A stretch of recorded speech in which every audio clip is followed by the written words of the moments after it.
going to start off with our bolster lengthways down the mat. And we're going to gently twist around and have the sit bones right close towards the mat. So most bolsters will be longer than this, which is perfect. This one's a bit short, so don't worry if yours looks different to this. We're then going to release the back down the length of the bolster.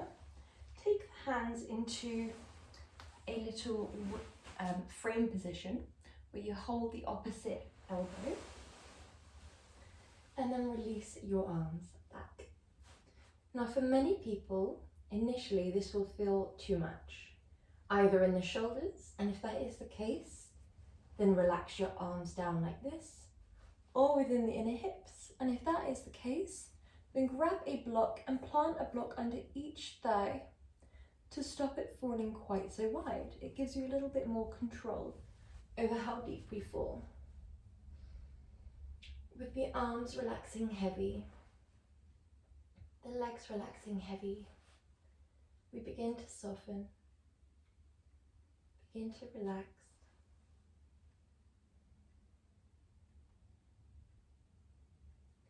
The muscles in yin switch off.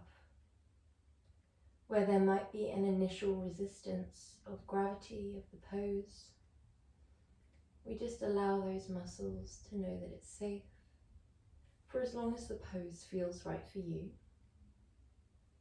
to gently switch off and melt deeper into the pose.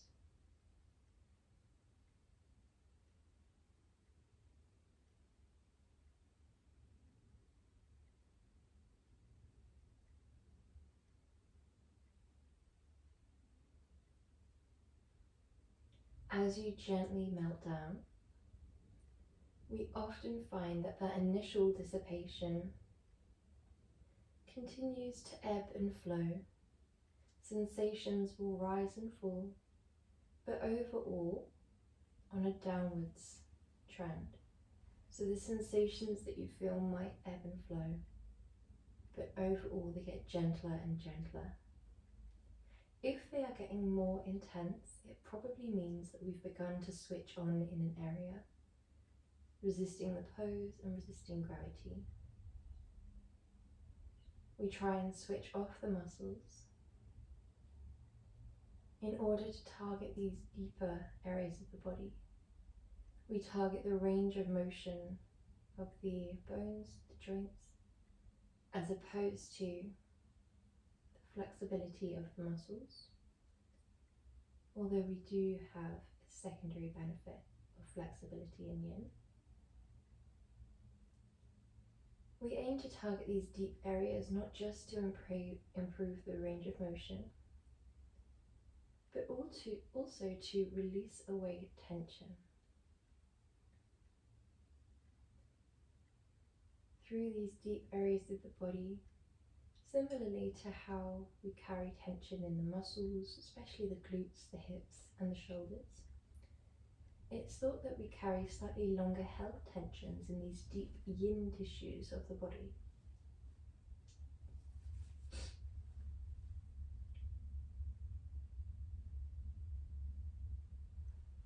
When you're feeling ready, gently lift both knees towards one another.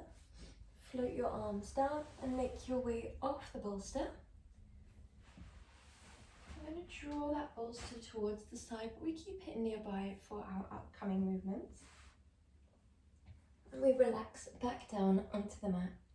We're going to plant the right sole of the foot down. The left sole of the foot shines towards the sky. We're going to gradually intensify this sensation.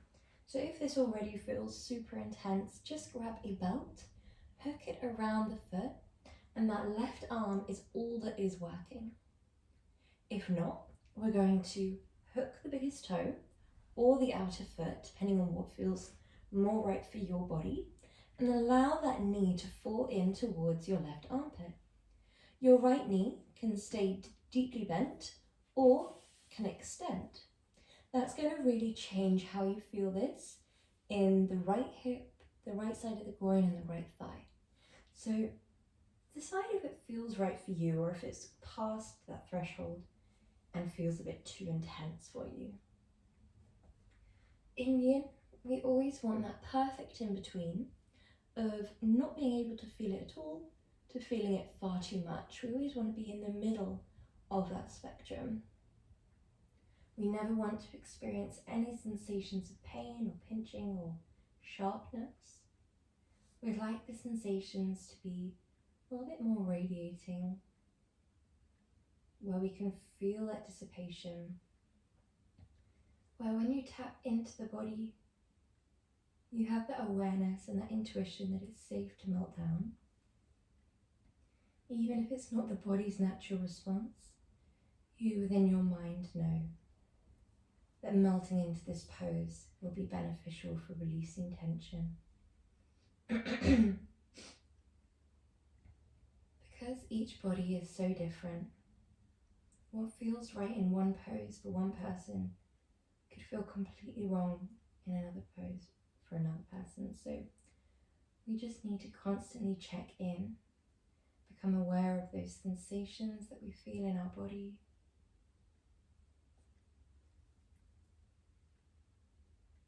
and allow that continual relaxing down of the muscles.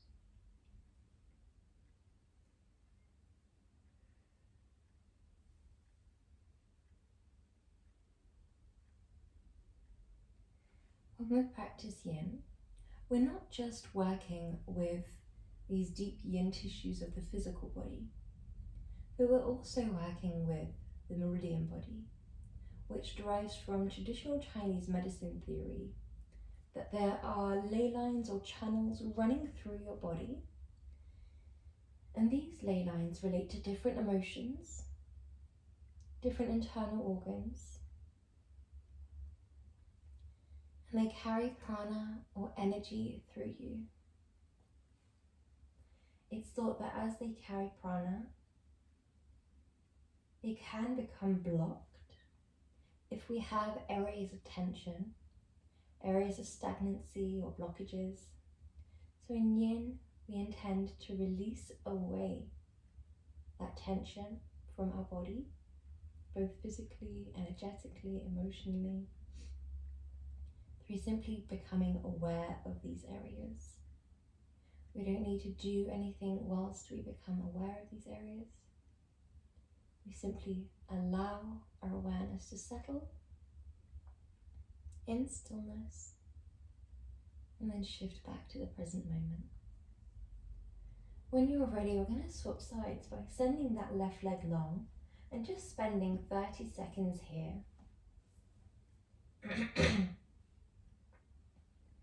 In this 30 seconds, we allow ourselves to observe any differences between the two sides.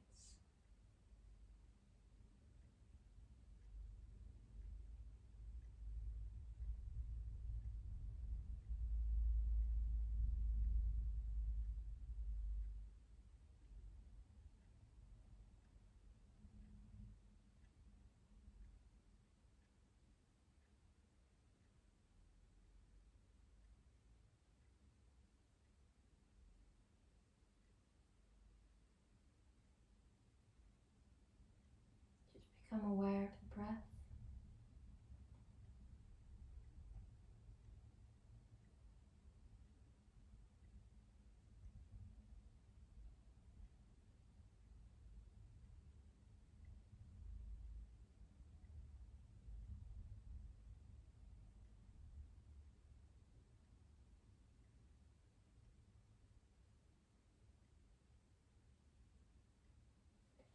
When you're ready, guide the other leg up towards you. We hook either the biggest toe or the outer foot, and we allow that relaxation down, that heaviness where we just melt.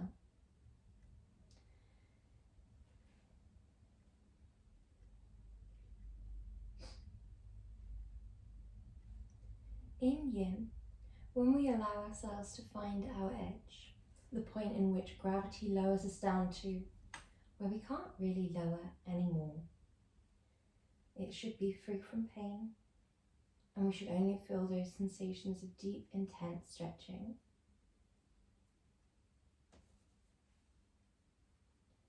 If you'd like to intensify the sensation, draw that central leg out towards the left side a little bit more, or extend it long for even more intensity. Allow the right leg to fall wherever it naturally falls. Allow yourself to hold this for as long as it feels right for you. There is no right or wrong in yin.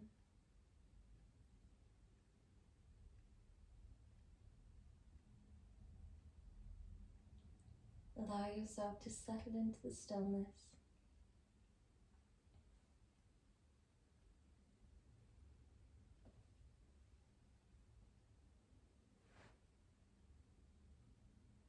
Allow your breath to be slow.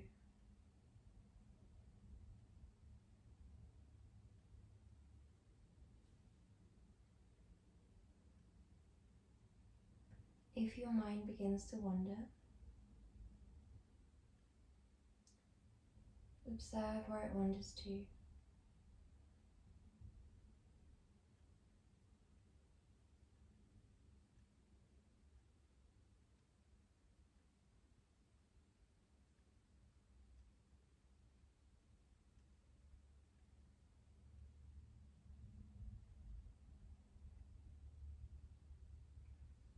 The more we observe where the mind has wandered to, and without engaging with the thought, without placing any secondary emotion or judgment or attachment to the thought, then the more we practice that habit of simply becoming aware and observing in stillness,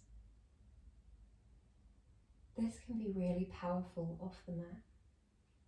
Often in our day-to-day lives, the ego, the identity will guide us through our day-to-day conversations, which can be really helpful, but can also be nice to have that balance, to bring awareness in.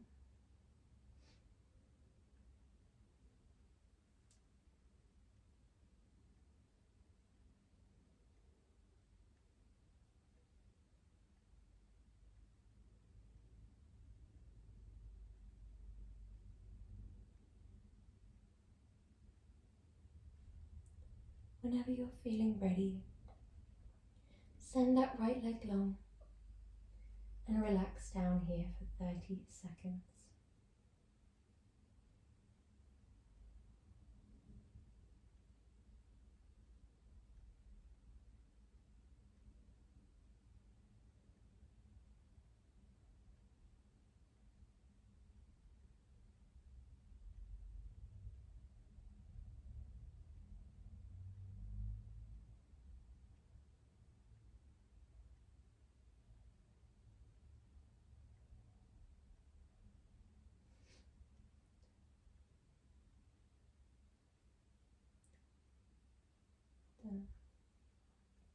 When you're feeling ready, slowly going to make our way into our next movement, where we guide the arms back.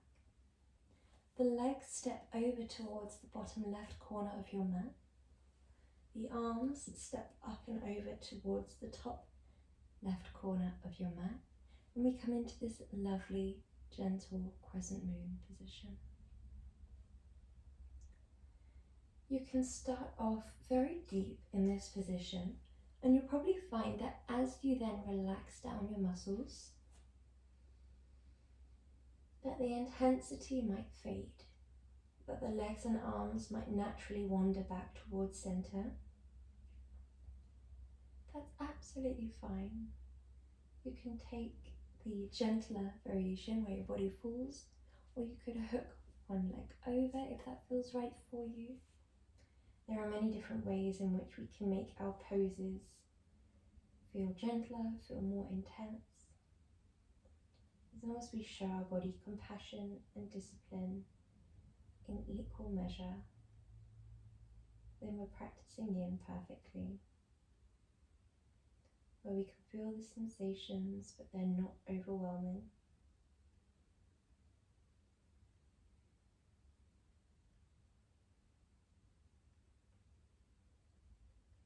where we feel that deep sensation of stretch.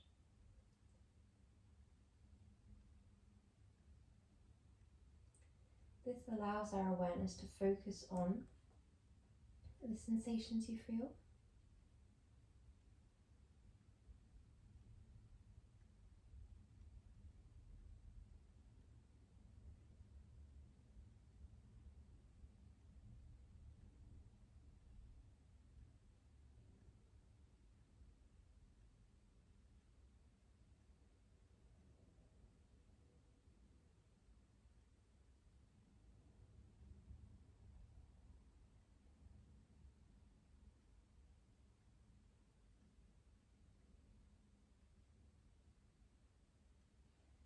When you feel comfortable and ready, come back through center and all the way over towards the other side of the room. The arms and legs gently guide out and long. And then we relax down when you're feeling ready. Allow softness here and melting down with gravity. If your mind wanders, observe where it wanders to.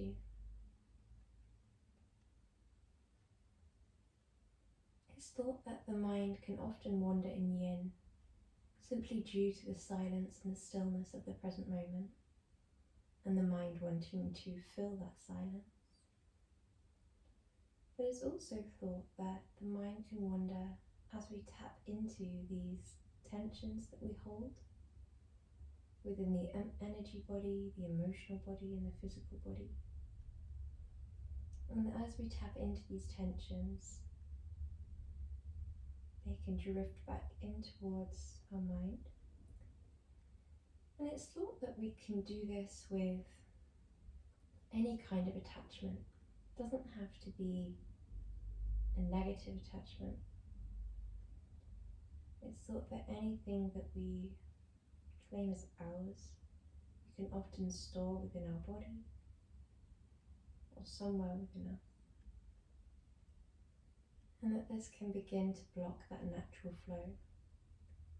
So in yin, it's not about purposefully releasing away anything. It's not about doing anything at all. It's just about existing and being and shining a light on what you do hold and wear. It's often thought that simple awareness is enough to release.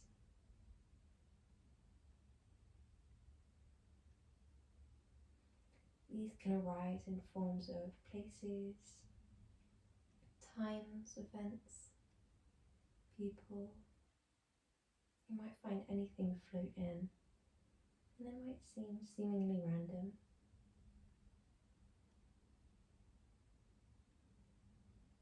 Well done.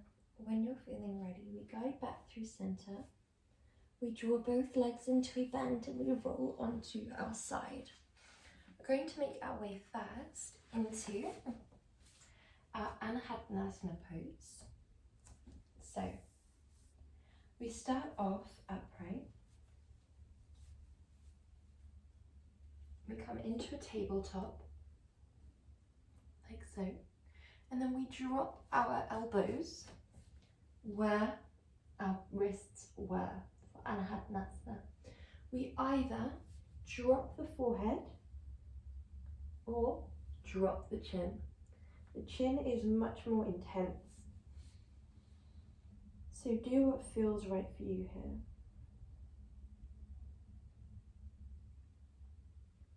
Listen to your body. Allow yourself to be gentle and disciplined at the same time. Showing yourself that compassion whilst sitting at your edge, the edge of your comfort.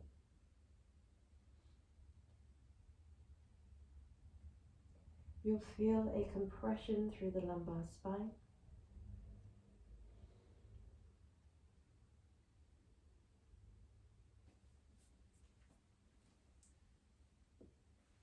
You'll feel an opening through the heart and lung meridians as you relax the heart space forwards. You'll feel a stretching through the tummy. And we'll be targeting the urinary bladder meridian in the lower back, the stomach and spleen meridians, and the heart and lung meridians.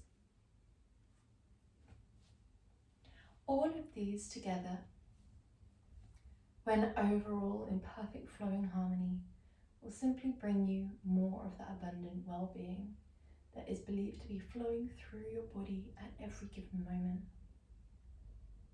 But individually, they're thought to relate to different emotions and run through different areas of your body. The heart meridian relating to love, the urinary bladder meridian relating to fear, the lung meridian relating to freedom, the stomach meridian relating to joy, contentment and safety. So with all of these meridians relating to slightly different emotions, you might find that that too can change where your mind wanders to. You might find an energy shift, you might find an emotion arise, you might find a thought occur. All of that is normal. We simply want to return to that state of the witness or the observer, where we can see what has arisen within our mind's eye without engaging with it, which is easier said than done.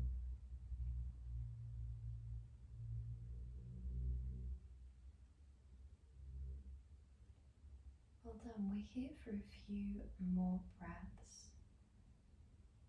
Just allowing that real opening of the front body.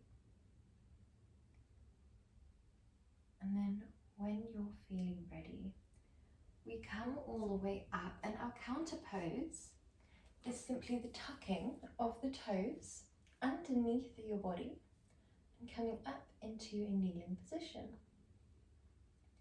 Now, if this feels far too intense, which is very likely that it may, grab your bolster and relax forwards onto it, but keep your toes tucked if you can. You could also draw your knees wide for a bit more spaciousness to breathe. So here we're targeting all 6 of the lower body meridians, 5 through that lovely toe tuck, really opening through the base of the toes, and then 1 in the center of the foot.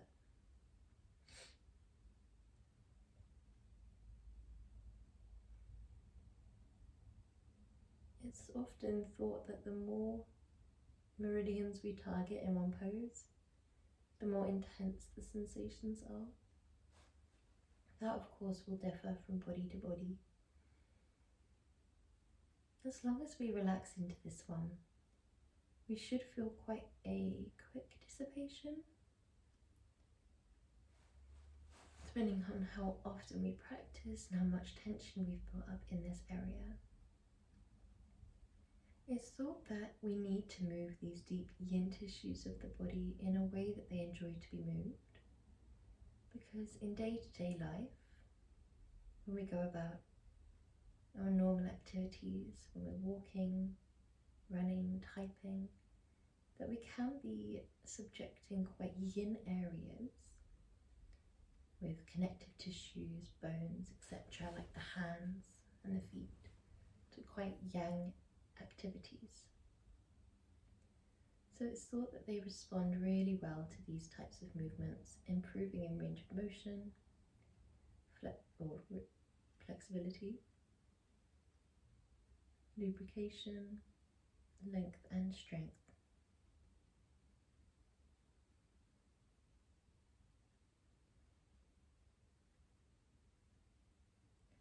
Really good job. When you're ready, the next movement is not too far from where we are here. We're going to draw our arms down by the side. We either draw the knees wide, sink the hips back and just hug the bolster, like so.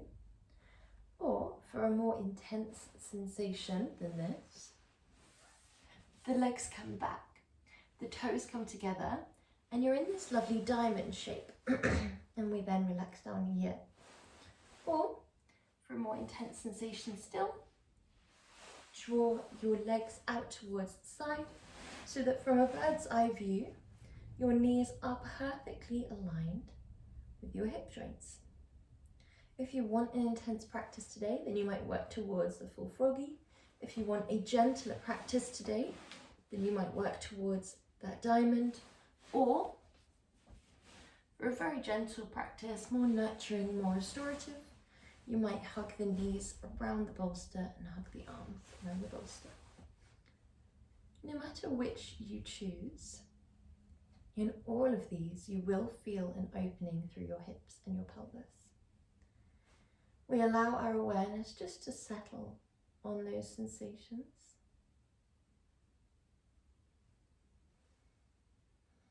We breathe deeply.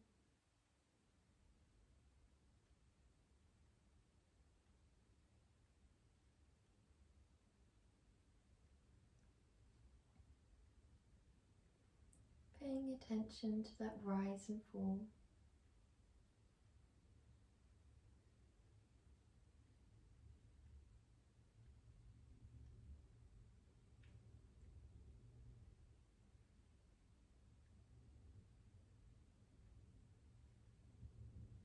Paying attention to the ebbing and flowing.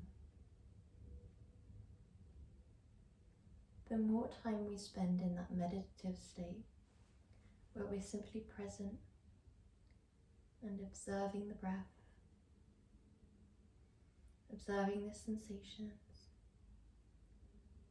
even observing the thoughts that we're experiencing, as long as we observe them in stillness, then we are improving not just our well-being in that moment, but we're creating these knock-on effects to our cognition. We're improving areas related to the memory, emotional regulation, focus.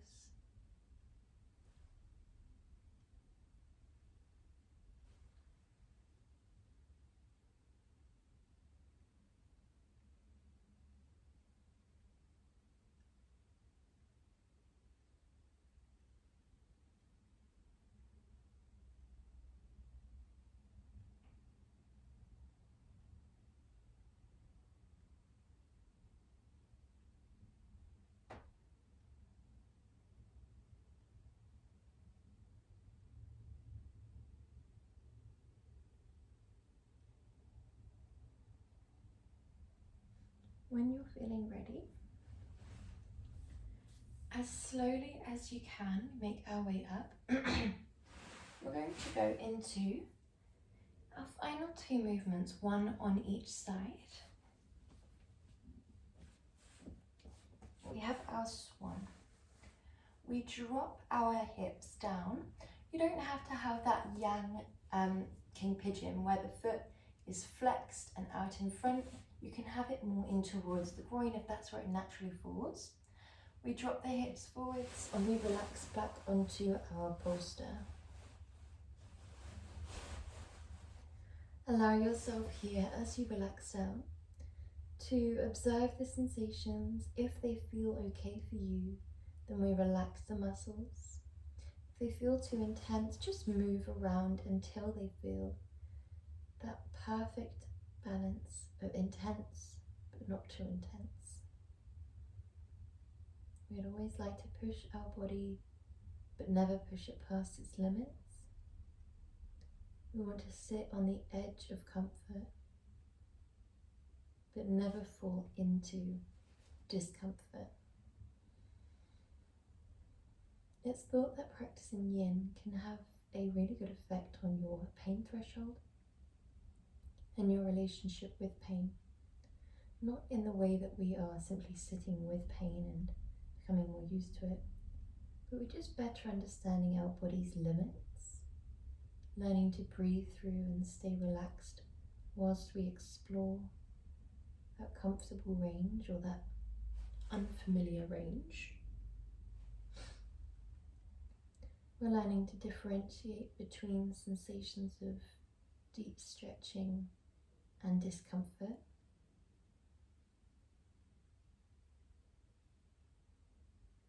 learning what our normal is. And it's thought that all of these can be really beneficial off the mat as well.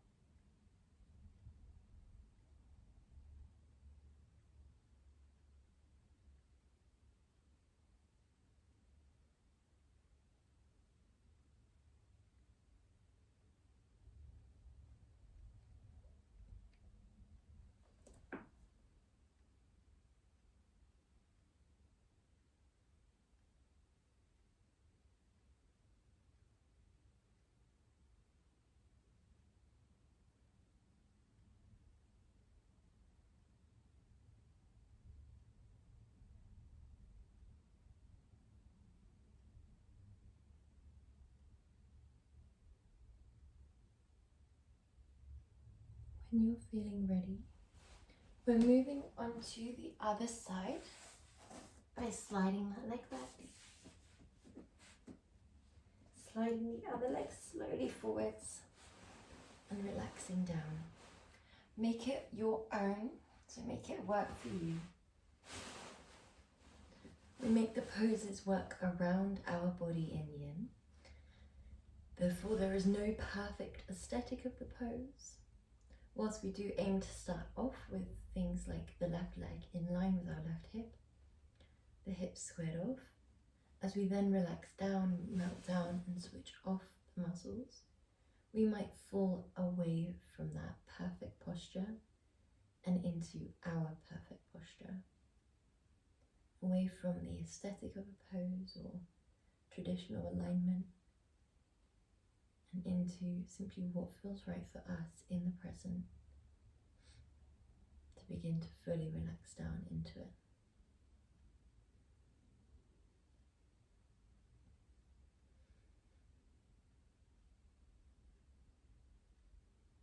When we switch off the muscles and go deeper into the yin tissues, working with the meridian system, they all respond really well to these long, still holds. Similarly to pressing your thumb into a knot and holding until it dissipates, that's a very similar notion to what we're doing with a lot of these poses physically. We're holding, breathing through sensations,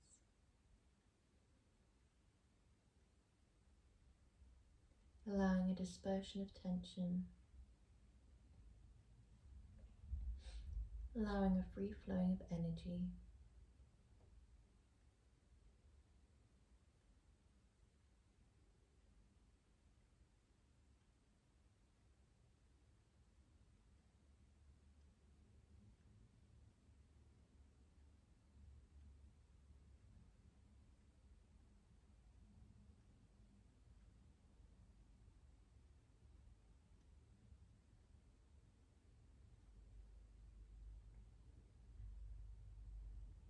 When you're feeling ready, as slowly as you can, we're making our way back onto the back. And it's up to you whether you keep the legs in their wide position or long. You could relax onto the bolster or no bolster. You can have your arms on your body or down by your side, whatever feels right for you. Once you've found your perfect variation of this pose, relax down through your jaw, through your forehead.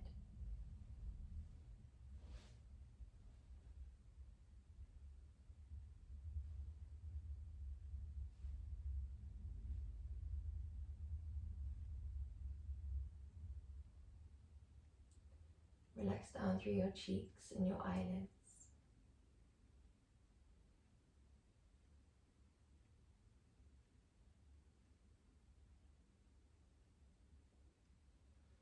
Relax down through your shoulders and your pelvis.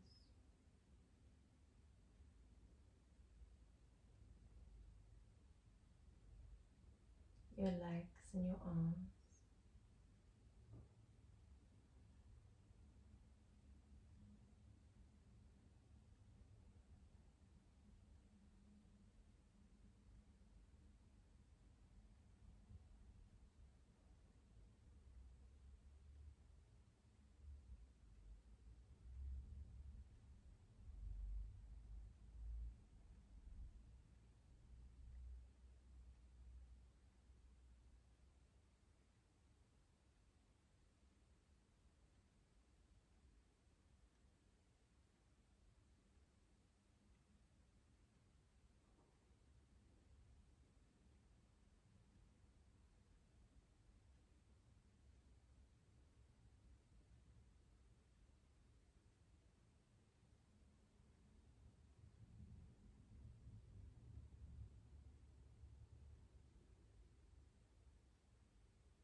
If your mind begins to wander, give yourself that time and that space and silence to just witness where it wandered to without interaction, without engaging with the thought, without having to do anything at all.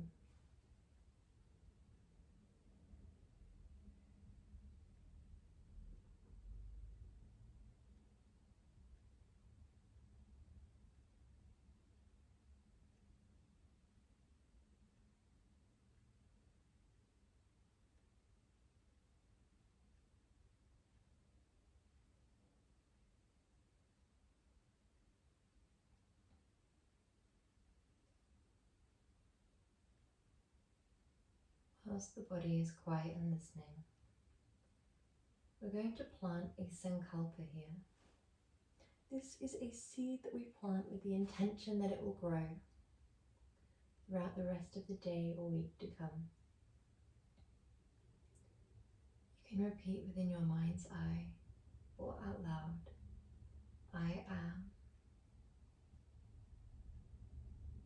or Sat Nam, or Soham, anything that resonates with you. I am is quite a beautiful mantra just on its own and relates to the oneness within everyone.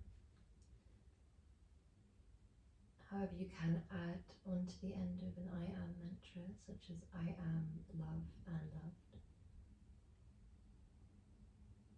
I am balance. I am yin and yang. I am calm. I am going to have a good day.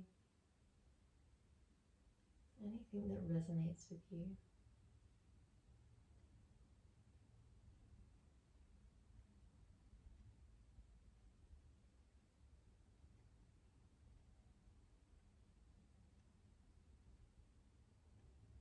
When you're feeling ready, we slowly bend the legs.